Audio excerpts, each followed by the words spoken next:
Amelia had always been the quiet one. She spent most of her time reading books or exploring old places in town. Her three best friends, Lily, Oliver, and Jacob, were outgoing and loved to joke around. They were always the center of attention, while Amelia kept to herself. One afternoon, while the group was exploring an abandoned mansion on the edge of town, Amelia found something unusual. She had wandered off on her own when she discovered an old wooden chest, hidden behind some boxes in a dusty room. Inside the chest was an old book, its cover worn and faded. The pages inside seemed ancient, and strange symbols were written all over them. "Hey, guys," Amelia called, running back to her friends. "Look what I found." Lily and Oliver ran over, excited as usual. Jacob followed behind, adjusting his glasses. He was always a little more cautious. "What is it?" Lily asked, leaning over Amelia's shoulder to look at the book. "I'm not sure," Amelia replied, turning the book over in her hands. "It looks old, and it has these weird symbols." "Probably just some old junk," Oliver joked, though his curiosity was obvious. Amelia didn't answer. Instead, she opened the book to a random page.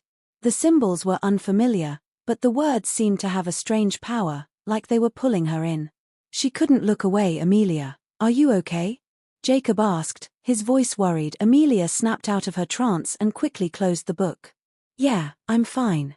Just weird, that's all." The group spent a few more minutes exploring the mansion before they left, but Amelia couldn't shake the feeling that the book had something important in it. She had to know more. That night, after her friends went home, she stayed up reading the book in secret. Amelia read the book for hours, her eyes growing tired but her curiosity growing stronger. The symbols were harder to understand, but something in the book kept pulling her in. Eventually, she came across something that caught her attention: the ritual of power. The ritual promised that the one who performed it could control others, give them orders, and make them obey. It was a dark ritual, but Amelia couldn't help herself. The idea of having power over her friends, of being able to make them listen to her, was tempting. They had always treated her as the quiet one, the one who couldn't keep up. Maybe this ritual would give her the confidence to change that. The book said that all she had to do was recite the words, and the ritual would begin. Amelia didn't understand everything, but she was desperate to feel different. So, she decided to try it, just to see what would happen. "Why not?" she whispered to herself. "What's the worst that could happen?" That night, she gathered candles, set them in a circle, and started reading the words from the book aloud.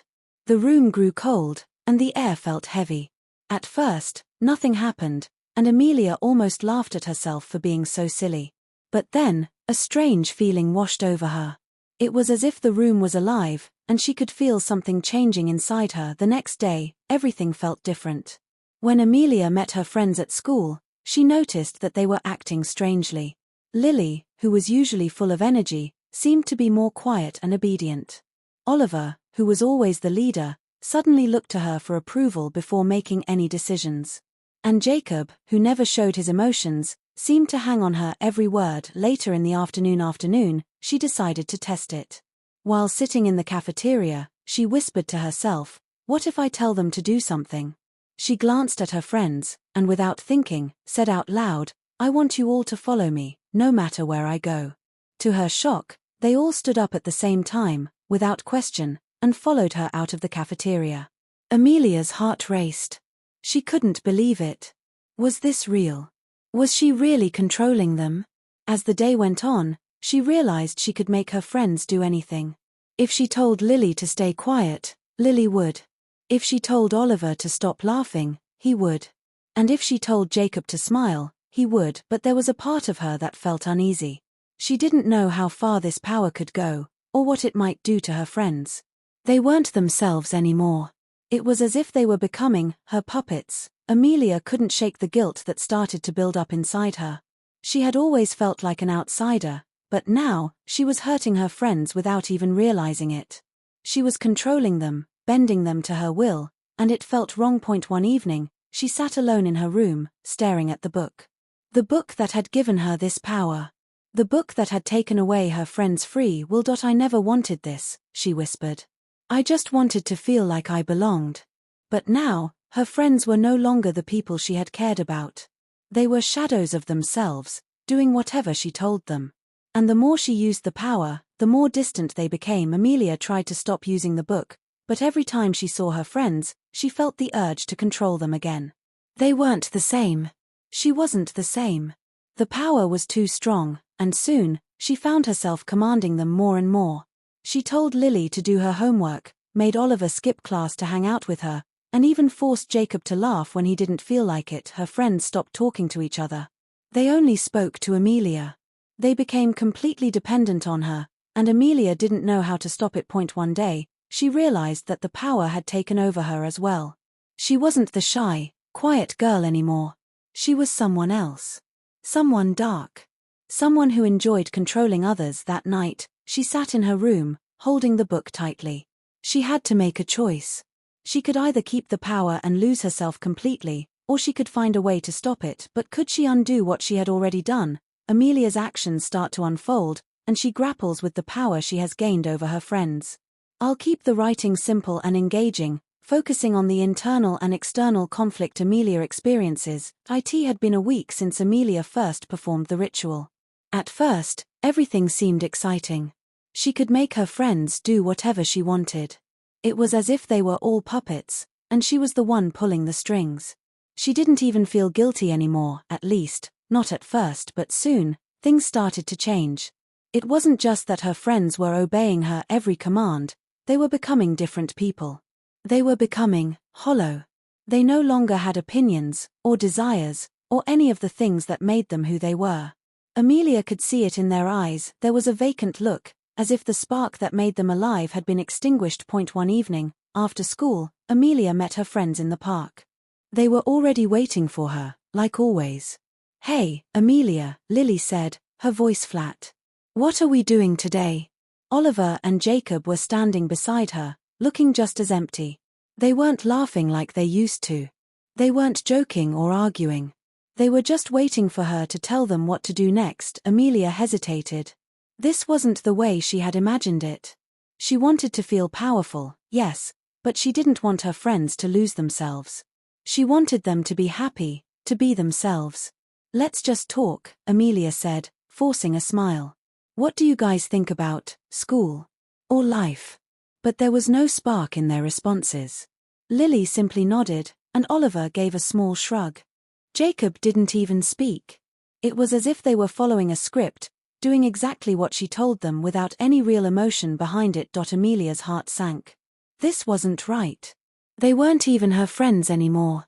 They were just her puppets. That night, Amelia sat alone in her room, holding the book. She had to figure out how to stop this. The power she had was too much. It was changing everything, including her. She couldn't help but remember how she felt before the ritual. Before she had the power, she had always felt invisible. She had always been the quiet one, never noticed. But now, she was in control. She could make people do anything. And the more she used that power, the more it felt like a drug. But the price was too high. Her friends were disappearing before her eyes. And no matter how much she tried to ignore it, she could feel herself changing too. She didn't know who she was anymore. She didn't know who they were anymore. Amelia stared at the book. It was still open to the same page that had started all of this, the ritual of power. To bind the will of others, the soul must be sacrificed. That was the part she hadn't understood at first. The power came at a price. But what did it mean? What did she have to sacrifice? The door to her room creaked open. Amelia looked up to see Lily standing in the doorway, her eyes blank. "Amelia," Lily said, her voice distant. "You asked me to come." Amelia didn't know what to say. "Lily, I'm sorry. I never meant for this to happen. I never wanted you to be like this." Lily didn't respond. She just stood there, waiting for Amelia to tell her what to do next. Amelia's heart ached. She had to stop this. The next day, Amelia made a decision. She couldn't keep using the book. She couldn't keep controlling her friends. But could she undo what she had already done? She thought about the book's warning, a soul must be sacrificed. Was that what she had to do? Did she need to give up her own soul to set things right?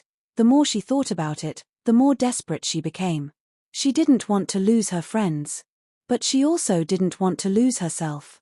At school the next day, Amelia decided to confront her friends.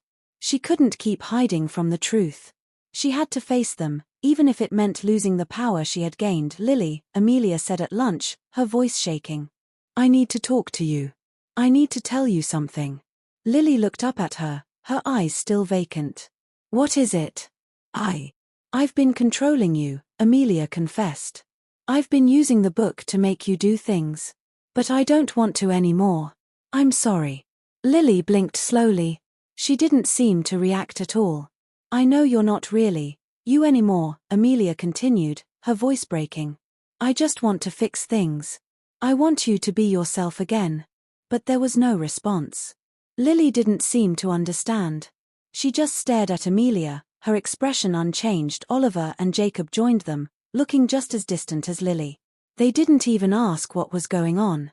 They just stood there, waiting for instructions. Amelia felt the weight of the situation crash down on her. She had tried to fix things, but she was too late. The power she had taken had already claimed them. And it was slowly taking her too. That night, Amelia went back to the mansion.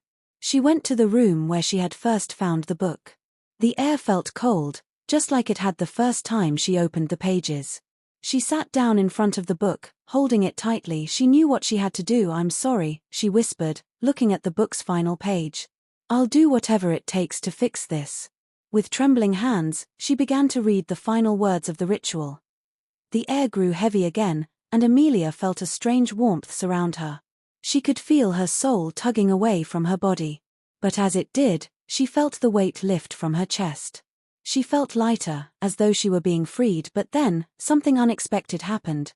The book slammed shut on its own, and the room filled with a bright light. Amelia cried out, but her voice was drowned by the sound of the wind. And in that moment, she realized that she had made the ultimate sacrifice. Her friends were standing behind her, finally free from the grip of the book, their eyes now full of life and confusion. But Amelia knew it was too late for her. The light faded, and the room became quiet again. Amelia turned to face her friends, who were looking at her with wide eyes. They didn't know what had happened. But Amelia did. She had lost everything to save them.